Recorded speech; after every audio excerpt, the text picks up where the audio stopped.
What's up, people? It's your girl Adiola. First of all, I'm so happy that His Excellency the Governor of Kano State has finally admitted that there's an outbreak of coronavirus in Kano State. I just wish, Your Excellency, in case you're watching, I wish you didn't lie. I mean, I wish you were not in denial of something that was so obvious. Because by you denying, a lot of people actually died. Honestly, I think it's partly his fault that so many people died because they could have taken action on time if he wasn't denying it. At the same time, I'm alarmed because we keep seeing huge crowd, like in Borno, for example, where the father of former governor of Borno State died, that is Alimodu Sheriff. Did you guys see the huge crowd that went to his father's funeral?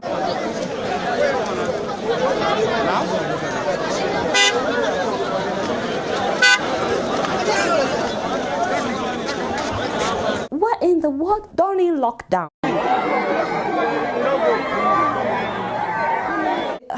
You know what? They'll be all right, last. Meanwhile, did you guys see this video of Kogi's Governor Eyabilu? We have not gotten any one single test center, and there's even no cause for any tests so far. What we did is to develop an app. Whoever is exhibiting any symptom, if you just simply log on to that app and you follow the simple instructions, you will know whether you should come for any test or make any adverse report. What is he talking about? What kind of app are you guys using? Kogi, please let us know. How many COVID-19 tests have you carried out in Kogi State? Like we said, so far so good. We have launched an app. And if nobody show any sign, any cause, we wouldn't go out and begin to catch any human being and say we want to test anybody. Seriously, this is the youngest governor that we have in Nigeria. You will think he will be more, I don't know, I don't get it. Is this man doing all that he's supposed to do to make sure that the people of his state are safe? Kogi people, let me hear from you, please. In any case, I want to thank our favorite man of God on this show, that is Apostle Suleiman. The man is saying that the Nigerian government should allow pastors to go to isolation centers to pray for patients of COVID-19. Where are the corona patients? That devil is a bastard, including his mother-in-law. People are locked down because healing anointing is silent. People are not locked down because there's a virus. If the government will permit us to go to isolation centers to go and pray for coronavirus patients, please permit us. Wow. Personally, I love that he wants to do this. So we are begging the government, we are begging them, permit us. Say this is an isolation center. Let us go there. That's the only way we can reduce this nonsense. There are people with the gift of healing. So the government should permit them. Permit us. So that we'll prove to you that there are prophets in Nigeria. I love that he wants to do this, and I think that the government should allow them. We are not telling you we can heal all of them. We are not telling you we can heal everybody. But by the time we are through with prayer, you will see significant difference. If there are 20, at least 18 will be cleared. Because that's what God can do. You know, they are trying to contribute their own quota. What do you guys think? Let me know in the comment section below if you agree with this or not. So I came across the video of a Ghanaian woman who inspired me, and I thought I should share with you guys, you know. Videos by my very own mother, Mama Ama Ataido, an award-winning Ghanaian author, poet, playwright, and academic. She was the Minister of Education under the Jerry Rawlings administration, and I recently came across her videos and I was like inspired. I thought I would share with you guys. Since we met you people 500 years ago, look at us. We've given everything. You are still taking. Where will the whole Western world be without Africa?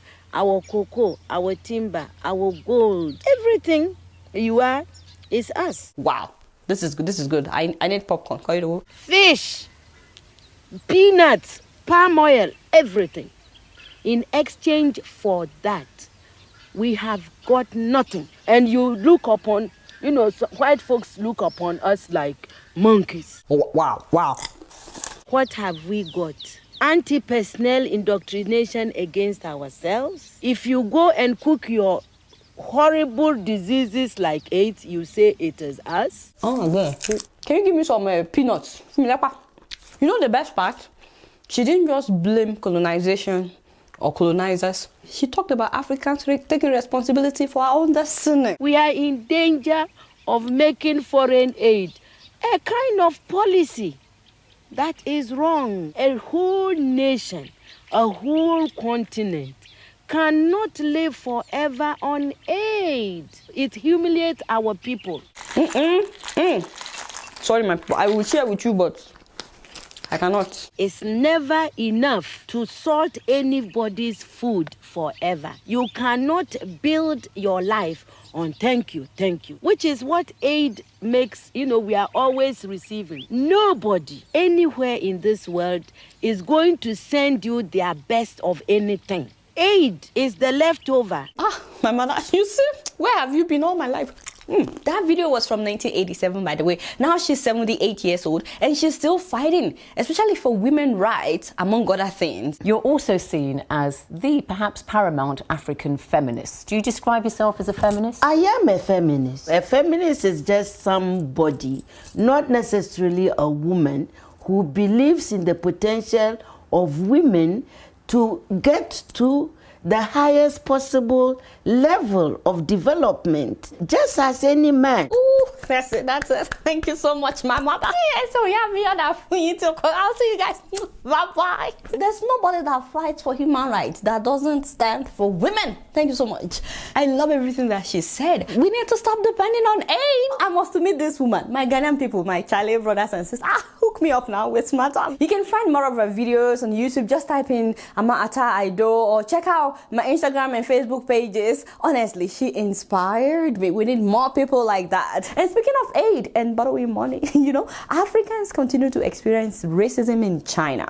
I'm grateful to all the African leaders who have condemned this. We will not tolerate this. It is improper. How do you knock somebody out from a building, alale kwa barabara, and in winter? It was just looking for an excuse to express their racism. Thank you, my father. What is being done to Africans in China is deplorable, and the world cannot stand by and allow it to continue. Thank you, my mother. In case you're watching, you're that free, Thank you to everybody that has spoken. But I was really surprised by what some people are saying. There's been nothing at all to indicate any kind of threat to to the lives and well-being, physically or the material well-being properties of Nigerians in Guangzhou. Daddy, come again, sir. There's been nothing at all to indicate any kind of threat to the lives and well-being, physically or the material well-being properties of Nigerians in Guangzhou. Daddy, you have children. These Africans forced to sleep on the streets, on bare ground, they are also somebody's children. Do you even think about that, sir? Because how do you think that their parents will feel listening to what you are saying? Some of them did venture out. They were not allowed back in. They were going inside people's apartments and forcing them out, sir. It wasn't as if these people went out and they didn't let them back in. Which video did he watch? Yeah, we're not aware. Definitely, if they have been seized, but our understanding is that they had asked to look at those passports and then were returning them. I think your video showed that. They were not giving it back, sir. Mr. Razak snatched those passports from them. At the end of the day, we feel that it was really just poor communication. You feel poor communication. It's okay. We are determined that they should be treated well, their dignity should be respected. Under no circumstances should we see images of Nigerians out in the streets with their possessions, with nowhere to go, apparently. See, you're even contradicting yourself, sir, because you said it was just those who went out. Now you're acknowledging that you saw images of people with their belongings with nowhere to go on the streets of China. Honestly, my conclusive observation into the sophistication of the photosynthesis of this equation is that if just one of your children was affected, sir, your tone will be different. Everything you will say will be different. What I'm trying to understand is what did China give to these people that they can no longer talk? I thought it was only Nigerian officials that have sold out when it comes to China, until I heard what one Kenyan official said. That is the principal secretary at the Ministry of Foreign Affairs. They were put in a situation where their instructions which were interpreted as eviction. Did he just say instructions were interpreted as eviction? What kind of instructions could be interpreted as eviction? I cannot think of any other instruction that could be interpreted as eviction except eviction. Were the Africans evicted or not? Their instructions which were interpreted as eviction, which were really about social distancing. How do you interpret social distancing as eviction? They wanted people to live individually and or the right number of people in each flat. Wow. Okay, I see. Oh, wow. We have suffered. How do you explain the many Africans from McDonald's?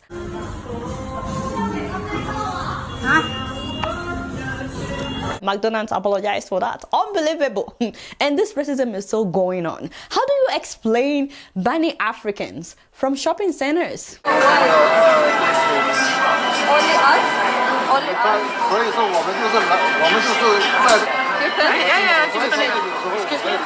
Oh my God, this is ridiculous. I'm sorry, I can't. Okay, and how do you explain a police officer beating an African man on the street? You can see they called the police for us.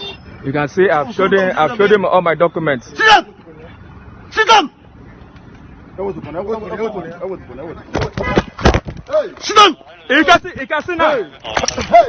You can see now. Sit down!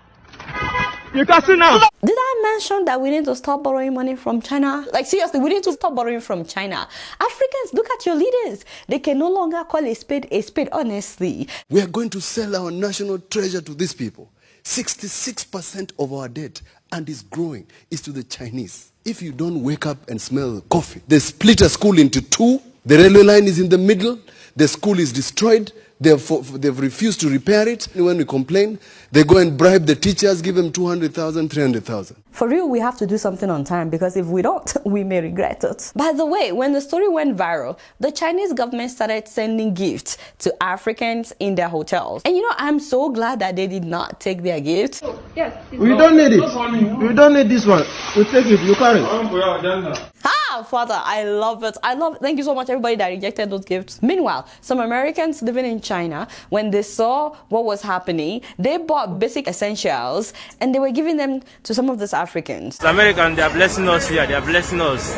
Not useless Chinese. Americans, they are blessing us. Wow. Okay, God bless America. Meanwhile, all hell broke loose at a Chinese company in Nigeria, that is in Ogun State of Nigeria. It's called Goodwill Ceramics because they locked Nigerian workers inside the company for 14 days of the lockdown. They were forced to work under deplorable conditions and without proper feeding. When they finally released these workers, they did not pay them. Even the Chinese, all of them have run inside.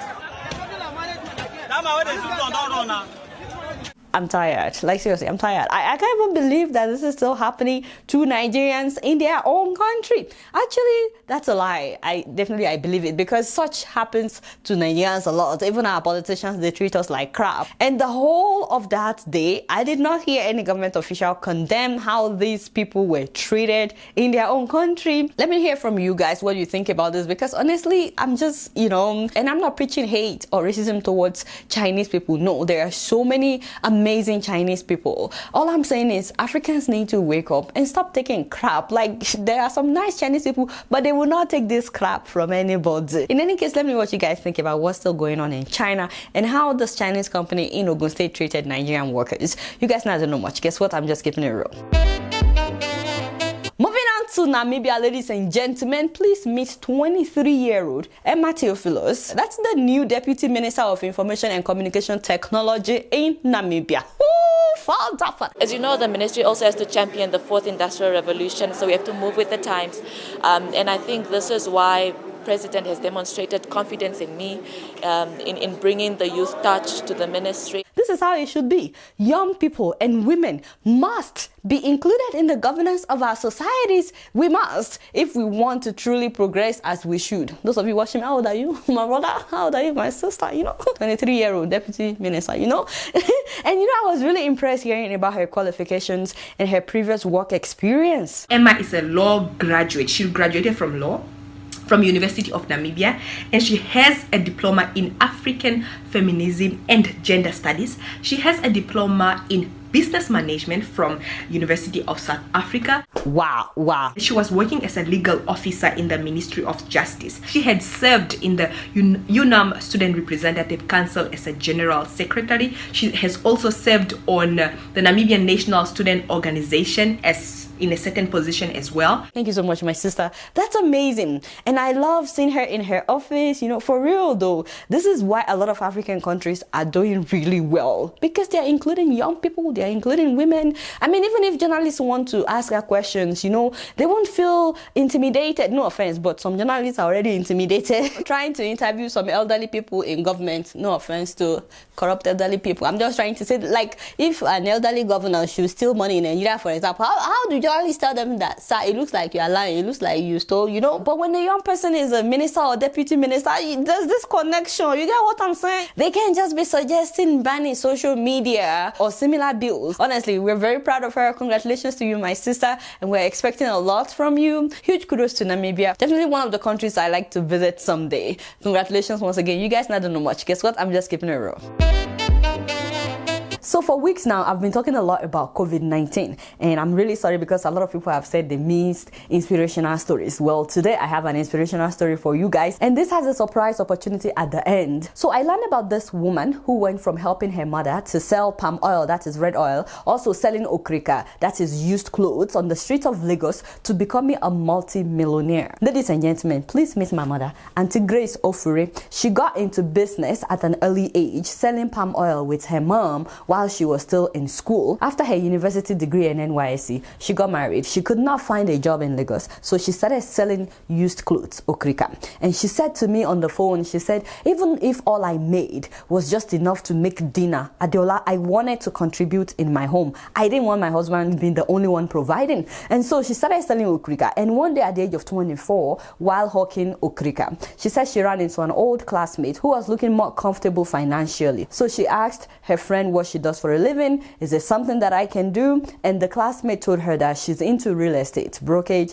and investment. So she said that was how she put down her okrika that day, and that the rest of that afternoon she listened as her friend talked to her about opportunities in real estate, and also how her friend told her that she needed to be careful not to buy lands without bankable documents, CFO, because she would lose her savings. So she said that she was really intrigued, and that was how she started learning about real estate. It took a couple of years before she actually invested, but she kept saving money in order to go into real estate. And you know, from selling used clothes, this woman saved 500,000 naira over a period of years. I was like, that's amazing. 500,000 naira. I made a video about saving money, by the way, at the beginning of this year. Please watch that video if you haven't. I'll definitely put the link in the description below. The other time in one of my videos, I said, if you've been paying tithe, you're giving your offering, and you still don't have money, please watch that video. I'm not saying that you shouldn't pay your tithe. I pay my tithe and offering,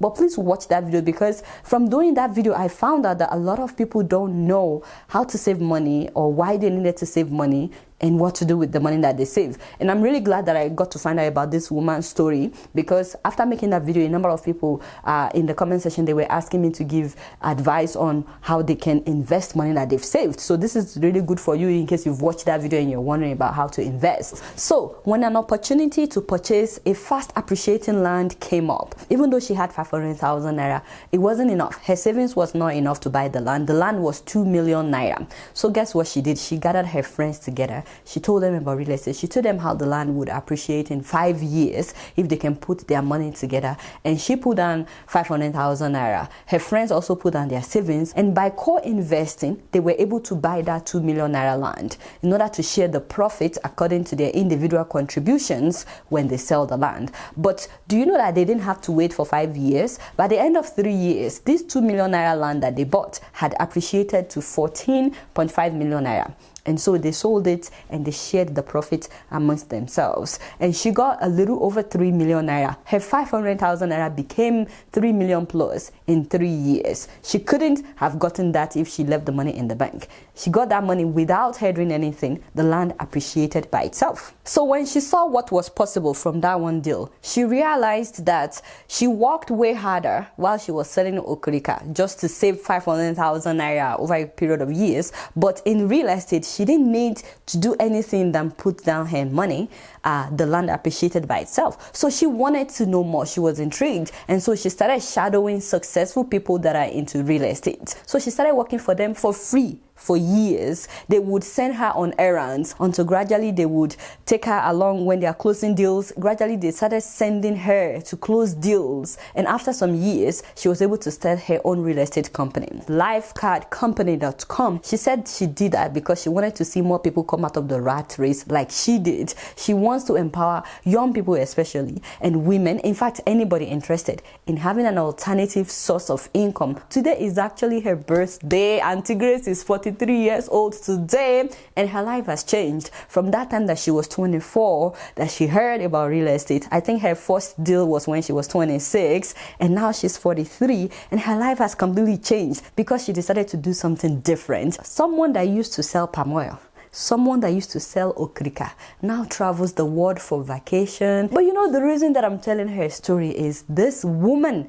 has changed the trajectory of her life, and she's passionate about teaching other people about real estate, about seeing people come out of the rat race. She has videos on YouTube, by the way, about real estate. She's also on Instagram, and her company Lifecard has its own Instagram page. You can follow them on Instagram and on Facebook. Now this woman owns estates in Lagos, estates, not just one, and she owns lands that she's selling. She's selling apartments that she can also manage for her clients, and she's also teaching real estate classes online besides the YouTube videos that she has. Now here is the surprise that I have at the end. I convinced her to give 5% discount to anyone that is interested in real estate. Anybody that comes from watching my show, even if you don't live in Nigeria, you don't have to live in Nigeria, by the way. A lot of her clients are actually located outside of Nigeria, so you don't have to do this if you don't want to. But if you've been thinking about having financial freedom, about investing, if real estate has always been on your mind, investing in lands with legitimate CFO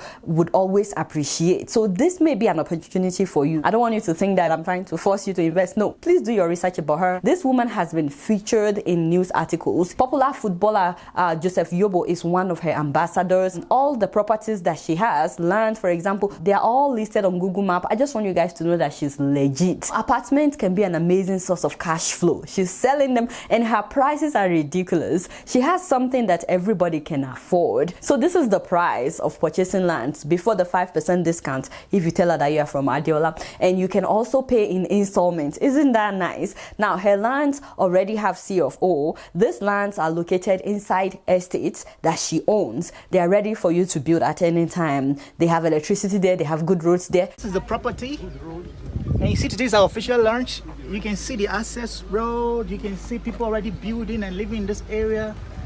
Just look around. This land has a CFO, not just CFO, but government approved layer. That means once you buy today, you can start building today with no issues at all. Depending on how much you want to spend, for 1.6 million naira, you can own 100 square meter. For 5 million naira, you can own 300 square meter. But instead of paying 5 million naira, you will pay 4.750 because I just saved you 250,000 naira. And for 10 million naira, you can get 600 square meter. But if you use my name Adiola as promo code, I'll be saving you 500,000 naira. Every 3 months, by the way, if you buy land from her, she will give you an update on the price of the land in case you want to sell it. She will tell you how much it has appreciated so you can sell whenever you want to sell. And you know, she has apartments for sale as well. She has studios, 1, 2, 3 bedrooms, starting from 6 million naira. You can own an apartment in Lagos. And again, you can pay in installments. The only thing is, if you take longer than 3 months to pay the full amount, then the money increases. So please keep that in mind. She has everything written on her website. Please go on her website. And you know, her apartments are not in the sand-filled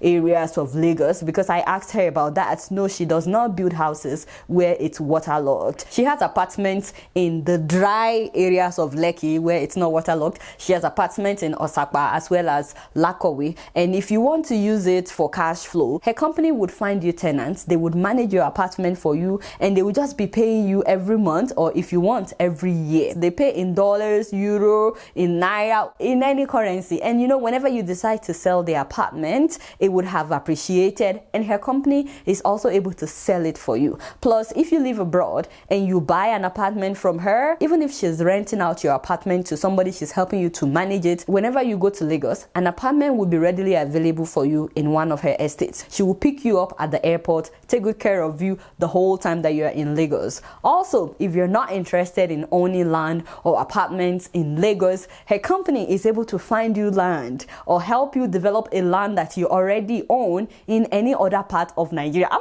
like, is there anything that you don't like? Seriously. So long as you have enough money to build at least 10 units, so this is for big people.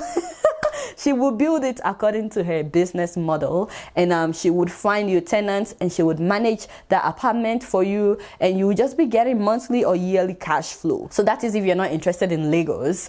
She would do it anywhere else, but it has to be like a major project. So if you're building like a 10-unit apartment or more, then she will do it for you outside of Lagos. The best part is, if you cannot afford to invest at this moment, she's teaching people about real estate in Nigeria. An online class, like if you want to practice real estate in Nigeria, and it's just $100. That is 36,000 naira. But of course, if you tell her that you heard about it from my show, or if you register on her website and you put my name as the promo code, you will get 5% off, so it will be $95. She has a class starting on May 15th, but she only has space for 50 people for that one. So if you're interested in real estate, you may want to contact her on time and make a payment for that class. You will get an ebook, there will be webinar classes, there will be opportunities to talk online in a 30 minutes personal session with her, among other things. Only 50 spots are available for that. So if you're interested, go on her website, lifecardcompany.com, and register. And if you're not interested in real estate, at least let her story inspire you today,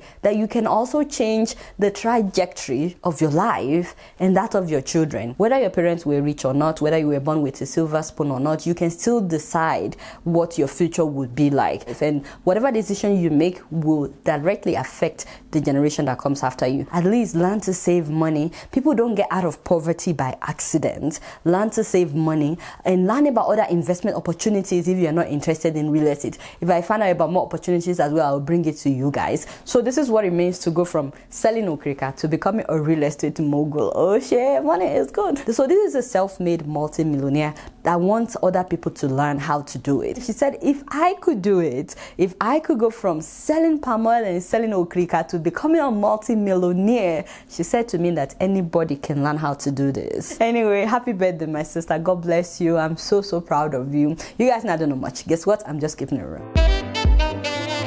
So before I go, you guys remember we used to feature African countries and all that, but it's been a while. We need to go back to that. And I know I showed you Namibia in the past, but I want to do it again. Ladies and gentlemen, I present to you Namibia.